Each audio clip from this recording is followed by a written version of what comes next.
Exodus 21, verses 28 through 32 is the text today. When an ox gores a man or a woman to death, the ox must be stoned, and its meat may not be eaten. But the ox's owner is innocent. However, if the ox was in the habit of goring, and its owner has been warned, yet does not restrain it, and it kills a man or a woman, the ox must be stoned, and its owner must also be put to death. If instead a ransom is demanded of him, he can pay a redemption price for his life in the full amount demanded from him. If it gores a son or a daughter, he is to be dealt with according to this same law. If the ox gores a male or female slave, he must give 30 shekels of silver to the slave's master, and the ox must be stoned. May Yahweh bless His word to our hearts today. Receive this for what it is. It's not the word of man. It is the word of Almighty Yahweh. I've been in church my entire life. For as long as I can remember, I remember sleeping under the pews when it was revival time. And in all my life, from my childhood until now as a grandfather, I have never heard a preacher start his sermon off with this text. Never. I don't even think I've heard a preacher mention this text in a sermon. But it's in the Bible, and all Scripture is given by inspiration of the Almighty. All Scripture is profitable for doctrine, for reproof, for training, for correction and instruction in righteousness, that the man of Elohim may be perfect, thoroughly furnished unto all good works. 2 Timothy 3, 16 through 17. So much of the Bible gets neglected these days. So much of it gets neglected. Churches and denominations are only known for a couple of doctrines usually, because that's all they really teach on. It's okay to have your favorite subjects in Scripture. It's okay. But it's not okay to only read about your favorite subjects. It's not okay to only teach about your favorite subjects. We're supposed to read all of the Bible, teach all of the Bible, and believe all of the Bible. Even when it comes to commandment-keeping assemblies, we don't hear much taught about the ox that gores. The word gores, by the way, means to butt with the horns, or to figuratively wage war against. It has to do with an animal that attacks a person and causes injury. But who has an ox anyhow? I see cattle sometimes driving around pasture areas.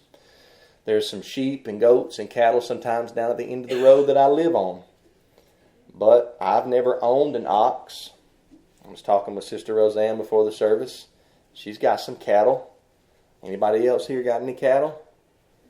Let's go home. We don't need this verse. We ain't got no cattle. Of course, I'm being facetious. Should we concern ourselves with this commandment? Well, we know that the answer to that is yes. We should. In Exodus 20, verse 6, Good News Translation, Yahweh says, I show my love to thousands of generations of those who love me and obey my laws. Psalm 103, 17 through 18 says, Good News Translation, but to those who honor Yahweh, His love lasts forever, and His goodness endures for all generations. To those who are true to His covenant and who faithfully obey His commands.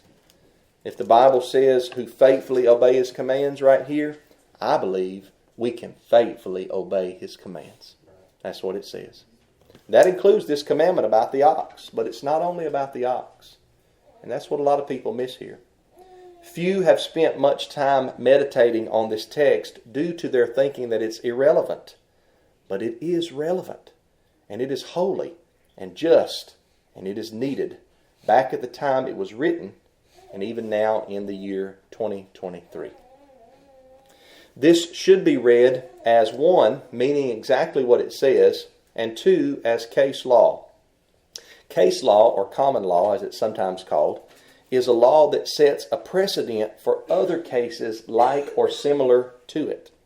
So while the initial law is about an ox that hurts someone or something, it acts as a case law, setting a precedent for any animal or something you own that might hurt or bring harm to someone or something. Now we'll start with the obvious here. An ox is a domestic animal. It's a domestic clean animal that's owned by somebody. If an ox that is owned by someone somehow gets out or off its owner's property onto a neighbor's property, and it gores a person to death, the ox itself must be put to death. Verse 28. Stoning is mentioned as how to put the ox to death, and that seems a little bit odd that you would stone an animal. Think about stoning a 500 to 1,000 pound ox. Some commentators said they must have somehow restrained it with ropes or something, but the community was to stone the animal. What the ox had done was considered murder, even though the ox is not a human being. We find precedent for this in Genesis 9, 5 through 6, where we read, Yahweh tells Noah, I will require the life of every animal and of every man for your life and your blood. I will require the life of each man's brother for a man's life. Whoever sheds man's blood, his blood will be shed by man, for the Almighty made man in his image. There is no other ancient Near Eastern law code that stipulates death for the ox or the animal that gores. That should show us that Yahweh in his law teaches us the sanctity of human life. Even if an animal takes the life of a human, the animal is to be stoned. I'll mention in passing here that there is no other law code that includes women in this particular law or case law, as Exodus 21 does in verse 28 and 31. It shows that women are equal in value and in dignity with men. While an ox is not as intelligent a creature as a man, an ox is not made in the image of the Almighty. Man and woman are. It is still held accountable for taking the life of a man or a woman. So we deal with the goring of an ox, or the goring ox. We deal with it as murder, so we put the animal to death by stoning. Verse 28 at the end also tells us that the meat of this ox may not be eaten, and that the owner of this ox is innocent in this case. So, one, we know that the Torah dictates that when we eat an animal, it needs to be bled out properly, right? We're not to eat the blood. What that means is the animal needs to be bled out. So stoning the ox is a different kind of death rather than it being slaughtered by taking a knife across the throat as a sacrifice or a common slaughter. And two, due to the circumstance at hand, an ox that has gored a person to death should not be used in such a way as to fellowship over between persons in a meal. It's adding insult to injury. The text says the owner is innocent. Why? Well, animals sometimes do crazy things, even when they've never done anything crazy before, because they're an animal. Now, can anybody in here think of something that happens in our day and time that might be similar to verse 28? What about a dog that escapes its owner's fence and hurts or even kills someone? Well, here's a sad news video from earlier this year, April 2023.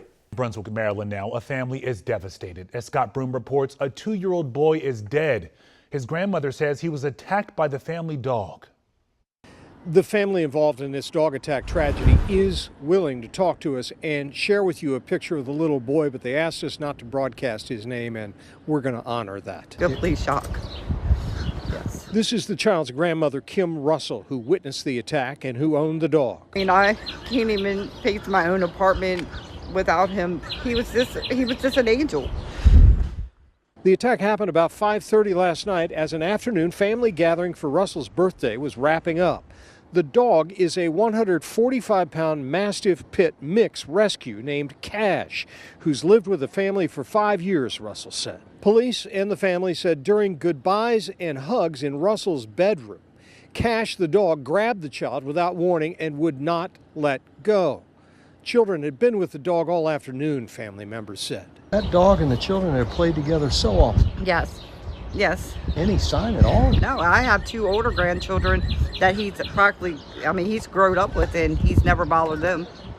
Never. Here's Brunswick Police Chief Kevin Grunwell. No issues with the dog at all. The family sent a picture of the dog last week, again with the same child, and the child's kissing the dog. So They have a history together. Like you said, they played together all day. We're just unsure why it happened. Grunwell said 2 of his officers were first to the house and found the child alive and breathing, but despite immediate efforts to save the boy and a helicopter ride to Frederick Hospital, the boy died. Today, Frederick County Animal Control officers were at the house to collect more information. The dog was seized by Frederick County Animal Control yesterday and is in quarantine, according to a county government spokesperson. She explained authorities could decide to euthanize the dog after completing an investigation and notifying Russell, who has the right to appeal. Russell told me she's in such shock she can't even think about that just yet. In Brunswick, Maryland, Scott Broom, WUSA 9. This was not even a dog that escaped its owner's fence. This happened right there in the house with the dog owner's grandchild. It's very sad, very sad. But isn't this occurrence in line with the case law of Exodus 21:28? The news reporter even said at the end that the dog is in quarantine with animal control and will likely be euthanized, meaning put to death. Now, they're not going to stone the dog. They don't abide by Torah. But the dog will probably be euthanized. Maybe Yahweh's law is not so primitive and outdated after all. Maybe it covers cases like this. I mean, what else would you do? Would you just let the dog live, stay in the house, and carry on like nothing happened? Not according to the law of Yahweh. One thing that I'd like to mention here that is different. With a dog, the meat should not be eaten to start with. While an ox is a domestic clean animal, one you would use for work, breeding, slaughtering to eat, Leviticus 11, Deuteronomy 14, a dog is a domestic unclean animal. It walks around on its 4 paws, and Leviticus 11 verse 27 says, all the 4-footed animals that walk on their paws are unclean for you. Not meaning unclean in every way, but meaning unfit or unclean to eat. So, the Israelites, Yahweh's people, were and are not to partake of such as food. So it goes without saying that a dog who gores a person to death should not be eaten. I know this might sound a little strange, and I think everybody in here already understands that, but that needs to be put into the teaching or into the lesson. It's very strange when we tell people that we don't eat pork. They get amazed and they wonder, how could you not eat pork? This is the South. I mean, we eat it every day for breakfast. And then when I have said in conversation, well, have you ever thought about eating the family dog? People look at you like they're crazy. But the logical conclusion is, if you really think that you can eat everything, then you shouldn't have anything against eating the family dog. That's the logical conclusion. But we know that Yahweh's law says otherwise. We see here that the law about the goring ox stands for more than just goring an ox. It covers any animal that might sporadically attack someone, harm or injure them, or even cause death. Now, look at verses 29 through 30, Exodus 21 again. However, if the ox was in the habit of goring, I think some Bibles, maybe KJV says, if the ox was known to push, still a variant of the same Hebrew word as goring. If it was in the habit of goring, that means that it has caused injuries before, but they were non-fatal. The owner is responsible here, according to this implicit text, for non-fatal injuries that an animal might cause to a person or a person's property. If the ox was in the habit of goring, and its owner has been warned, yet does not restrain it, and it kills a man or woman, the ox must be stoned, and its owner must also be put to death. If instead a ransom is demanded of him, he can pay a redemption price for his life in the full amount demanded from him. So there's a difference here between an ox that gets out and gores somebody for the first time and an ox that is known to be cantankerous or ornery, or maybe has caused non-fatal injuries to a person, or maybe has caused injuries to someone's property before. An ox owner might know from his or her own experience the ox is just not friendly, and they've been warned. Some animals don't even like their owners that much. Anybody ever had one like that? I've had an animal like that before. And if an ox is known to have caused harm less than death before, and it gets out and it gores somebody to death, there's a stiffer penalty upon the owner.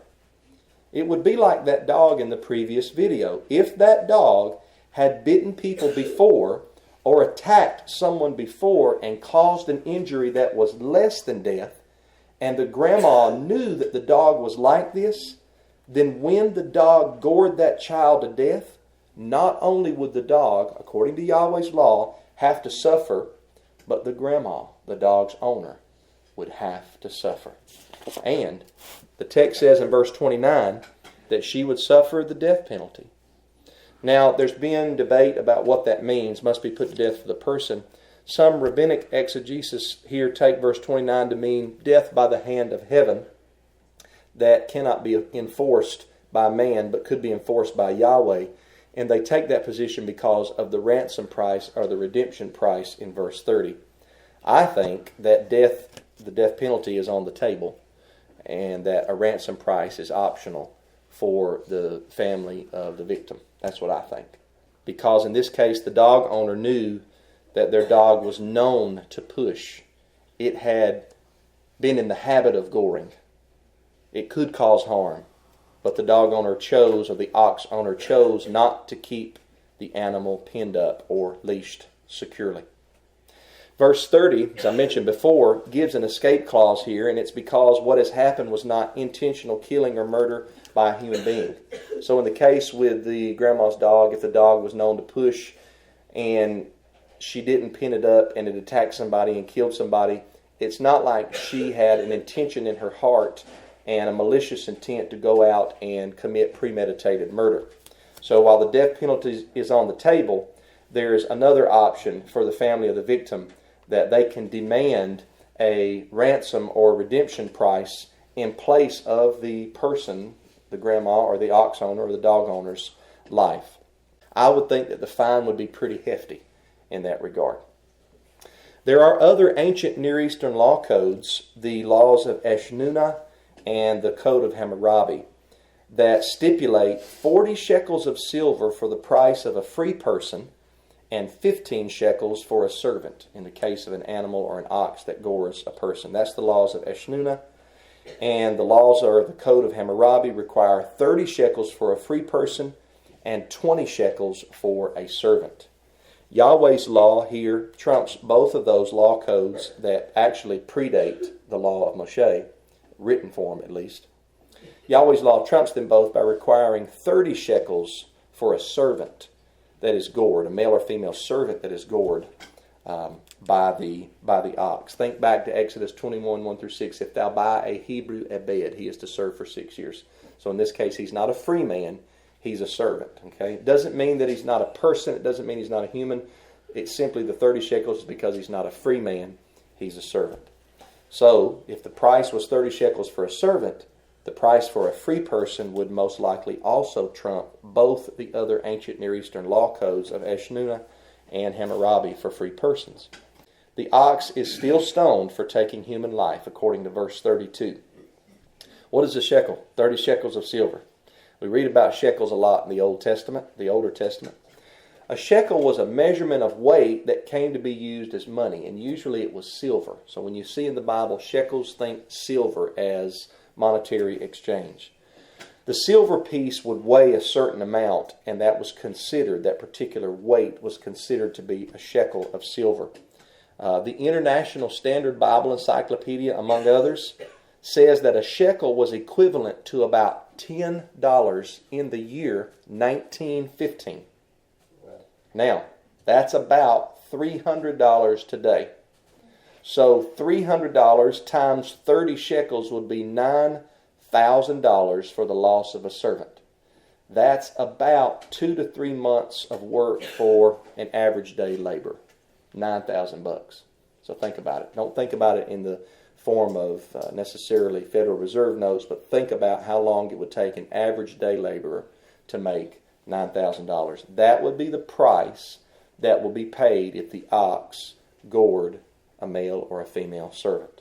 Now, if we follow the law of Yahweh trumping Hammurabi's code or the law of Eshnunah by 10 for the servant, that would mean the loss of a free person would equal at least 40 shekels of silver. If we trump the laws of Eshnunah, 15 for a servant versus 30, that would be 55 shekels for a free person. So a free person's price, if an ox gored them, the redemption or the ransom price, probably at minimum would be anywhere from what we would call $12,000 to $17,000. Once again, that would likely be the minimum amounts to be paid as a ransom or redemption price. Remember in verse 30 it says he must pay as the family demands. So I'm sure there's some judicial procedure that goes on there, and then the judgment is placed for the ransom price. Victor Hamilton, a scholar, he wrote an exegetical commentary on Exodus. He brings up a modern-day example of what this case law in Exodus could cover. It goes deeper than the ox. It goes deeper than the dog. It goes deeper than an animal. I think he's correct in his assessment. Catch this. He writes about a person who might be driving a car with defective brakes, but they're totally unaware of it. Think about you getting in your car, your brakes are bad, and you don't realize it. All right?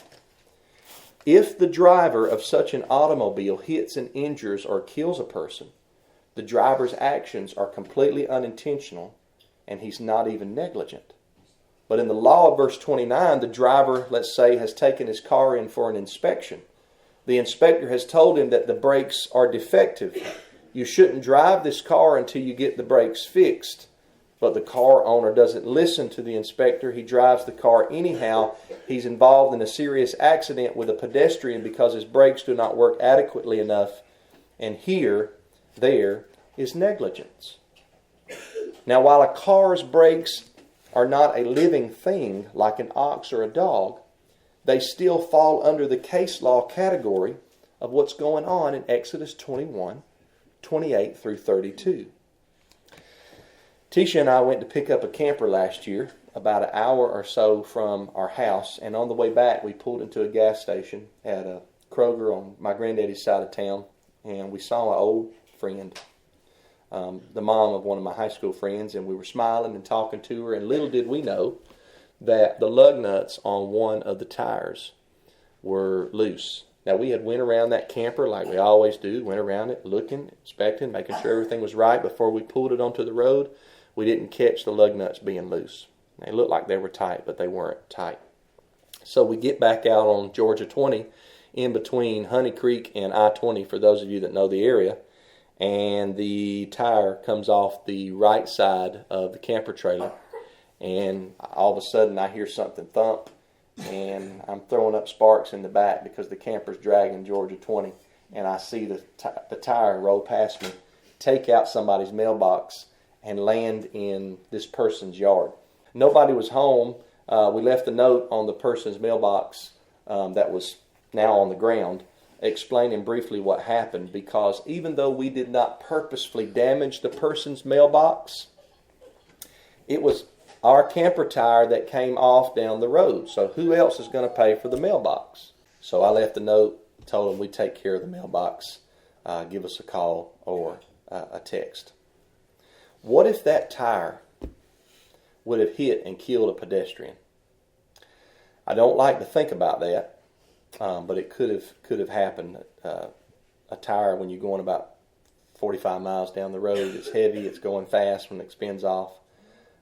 There would have been no intentional killing, no murder involved, but I would have been terribly sorry and sad. It probably would have changed my whole life. And I would try to find some way to help the family in their loss, even though I had no clue that it was going to do that. No clue at all. What, though, if I would have known that the lug nuts were loose? And I saw it, and I knew they were loose, and I said, it'll ride. I'm not worried about that. Well, I would be held fully responsible for the death of the pedestrian. It wouldn't be murder, but it would be negligence. So a hefty redemption or ransom price would come into full play against me. The law of Yahweh teaches us not to be negligent. Look at a similar law in Deuteronomy 22, verse 8 for a moment. It says, if you build a new house, make a railing around your roof so that you don't bring blood guilt on your house if someone falls from it. Back in those days, people often had flat roofs. They would even have a set of stairs on the outside that would go up to the flat roof, and that's where they would entertain guests, have meals, take naps, etc. That's where Peter was when he had his vision in Acts chapter 10. He was on the rooftop, right? In Matthew 24, maybe verses 16 or 17, I can't remember, somewhere right in there. It's in Matthew 24. It says that when you see the great tribulation start taking place, if you're on your roof, don't go back into your house to get anything. Just hightail it out of there, showing that people spent time on their roof, right? It would be like us, if that sounds strange, I know we don't do that because our roofs are like this, right? Not like this with maybe a canopy on top. But it would be like us having a tall deck on a house where we had a grill and we invited somebody over for burgers one night, let's say. We had a tall deck. Well, what if I built that deck, let's say 6, 10, 15, I've seen decks 20 feet tall. What if I built that deck and I didn't put a railing around that deck? My guests show up, they got small children, and they look at me and say, we're going to eat out here on this deck? Why would they say that? Because they knew it wouldn't be safe without a railing. Somebody could easily misjudge where they were standing, fall off the deck, break an arm, leg, or even break a neck and die. There is a show that I like to watch. I haven't seen it in a while, but it's called Alaska: The Last Frontier with the Kilcher family. And I can't remember the guy's name, but one of the best friends of the Kilcher family, the main family on the show, he died by falling off a deck. His own deck that he built. And he fell off because he didn't put a railing around the deck. He said there's going to come a day I'll put a railing on it. But he was out there one night, misjudged his step, fell, and they found him dead the next day. A nice guy that knew a lot about homesteading. That's the point of this law. All this could be avoided by appropriate railing, 3-4 feet high, picket spaced every few inches so that even a young child's head can't fit in between the pickets. As a deck owner, a railing frees you from blood guilt. Lack of a railing brings, according to Deuteronomy 22 verse 8, lack of a railing on a high place that you entertain guests on or spend time on, it brings blood guilt on your house if somebody falls from it. What that means is you're the reason their blood was shed or they died when they fell off your roof or your deck. Deuteronomy 22 verse 8. We ought not be negligent with things in our possession. Negligence is a noun. It means failure to exercise reasonable care in one's actions, resulting in injury and or damage to another person or property. If you see a nail laying out in your driveway, you pick it up. Why? Because you don't want a flat tire and you don't want somebody that pulls up. Now, say the Amazon driver pulls up in your yard and you knew that nail was out there and you say, I ain't going to worry about it. They can worry. Whoever runs over it, they can worry about it when it happens. That's negligence. That's not being a caretaker of your belongings. If you have an animal that's not friendly to strangers, make sure you've got it fenced in properly. I had one basset hound one time that I knew she would more than likely bite a stranger. She only liked us and she liked Brother Randy, and that was it. And she would bark to high heaven at everybody else. And anybody would come over, and they'd go out there and look at the bassets or whatever, and I'd say, don't get close to that one. She might bite you. Make sure to stay away from her. So we need to make sure of things like that as well. If you take your dog for a walk, make sure it's leashed. If you drive a work truck or a trailer, this is applicable to me.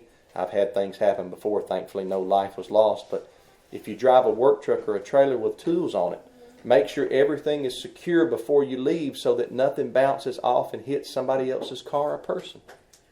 I had something happen to me when I was in my mid-20s, and I had everything secure. And I, to this day, don't know exactly how it happened.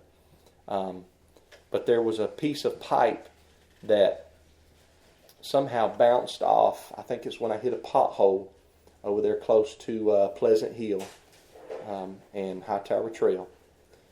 And I seen a car that went by me, and I saw a pipe come off. 4-inch PVC pipe, about like that. And I saw the car slam on brakes. And I slammed on brakes. Put my air brakes on, jumped out, and ran over there. And it was a young teenage girl. She looked to be 18 or 19 years old. And she was sitting there with her hands on the steering wheel, and there was glass all over her. and that piece of pipe had javelined into the front windshield right there in the middle. And of course, when I saw it and she was alive, I could tell she was alive, but she wasn't saying anything. I was thanking Yahweh that it didn't take her life. Oh, I was thanking Yahweh.